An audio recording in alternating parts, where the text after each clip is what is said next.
13 जनवरी 2025 से प्रयागराज में महाकुंभ मेले की शुरुआत होने जा रही है, जो 26 फरवरी तक चलेगा। सनातन धर्म में महाकुंभ मेले का विशेष महत्व माना जाता है, लेकिन क्या आप जानते हैं कुंभ मेला क्यों लगता है और आखिर क्यों इन्हीं 4 स्थानों पर आयोजित होता है कुंभ मेला? धार्मिक मान्यता और कथाओं के अनुसार कुंभ का संबंध समुद्र मंथन से निकले अमृत कलश से जुड़ा है। तो आइए जानते हैं आखिर कैसे समुद्र मंथन से निकला अमृत कलश बना कुंभ का कारण। प्रयागराज शहर में त्रिवेणी संगम गंगा, यमुना और पौराणिक सरस्वती नदी के संगम पर आयोजित किया जाता है। मेले की आधिकारिक रूप से शुरुआत 13 जनवरी को हो रही है और मेला प्रशासन ने इस दौरान 1.5 से 2 करोड़ लोगों के आने को लेकर अपनी तैयारियां की हैं। लेकिन उनकी तैयारियों की असली परीक्षा 4 फरवरी को होगी, जब इस पर्व के सबसे पवित्र दिन स्नान के लिए 3 करोड़ लोगों के पहुंचने की संभावना है। यह पर्व 4 मार्च तक चलेगा। इस साल अर्ध कुंभ का आयोजन हो रहा है, जो 2 कुंभ के बीच में पड़ता है और कुंभ का छोटा संस्करण है।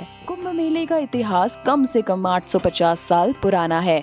कुछ दस्तावेज बताते हैं कि कुंभ मेला 525 बीसी में शुरू हुआ था। कुंभ मेले के आयोजन को लेकर विद्वानों में अनेक भ्रांतियां हैं। वैदिक और पौराणिक काल में कुंभ तथा अर्ध कुंभ स्नान में आज जैसी प्रशासनिक व्यवस्था का स्वरूप नहीं था। कुछ विद्वान गुप्त काल में कुंभ के सुव्यवस्थित होने की बात करते हैं, परंतु प्रामाणिक तथ्य सम्राट शीलादित्य हर्षवर्धन 617 से 647 ईस्वी के समय से प्राप्त होते हैं। बाद में श्रीमद आग जगतगुरु शंकराचार्य तथा उनके शिष्य सुरेश्वराचार्य ने 10 नामी सन्यासी अखाड़ों के लिए संगम तट पर स्नान की व्यवस्था की। कुंभ या अर्ध कुंभ कोई साधारण पर्व नहीं है। यह ज्ञान, वैराग्य और भक्ति का पर्व है। इस पर्व में धार्मिक माहौल बड़ा ही अनुपम होता है। आप जिस भी शिविर में जाएंगे, यज्ञ के धुएं के बीच में वेद मंत्रों की आवाज सुनाई देती है। व्याख्या, पौराणिक, महाकाव्य, प्रार्थना, संतों और साधु के उपदेश पर आधारित नृत्य मनमोहक होते हैं। अखाड़ों के पारंपरिक जुलूस, हाथी, घोड़े, संगीत,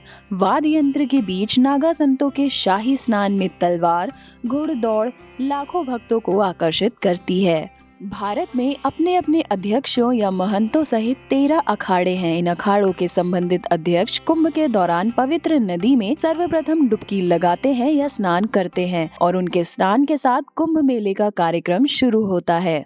कुंभ मेले के महत्व और भारत की आध्यात्मिकता में इसकी महत्वपूर्ण भूमिका को समझने के लिए पवित्र गंगा नदी की पृष्ठभूमि जानना अत्यावश्यक है। श्रद्धालु मानते हैं कि गंगा में स्नान करने से व्यक्ति अपने पिछले पाप कर्मों से मुक्त हो जाता है और इस प्रकार वह व्यक्ति जन्म और मृत्यु के चक्र से मुक्ति पाने का पात्र बन जाता है। दोस्तों, कुंभ 4 प्रकार का होता है। नॉर्मल कुंभ मेला प्रत्येक 3 साल में हरिद्वार, उज्जैन, प्रयागराज और नासिक में एक बार आयोजित होता है। के बाद अर्ध कुंभ हरिद्वार और प्रयागराज में प्रत्येक 6 वर्ष में आयोजित किया जाता है। इसके बाद पूर्ण कुंभ केवल प्रयागराज में प्रत्येक 12 साल में आयोजित किया जाता है, जो इस साल लगा है। इसके अलावा केवल प्रयागराज में 144 वर्ष के अंतर पर आयोजित होने वाले कुंभ को महाकुंभ मेला कहते हैं। तो दोस्तों, क्यों लगता है आखिर कुंभ मेला? तो आइए जानते हैं। कुंभ मेले के आयोजन को लेकर कई मान्यताएं और इतिहास है, लेकिन धार्मिक मान्यता के अनुसार कुंभ की शुरुआत समुद्र मंथन की पौराणिक कथा से जुड़ी है। कहा जाता है कि देवताओं और दानवों ने मिलकर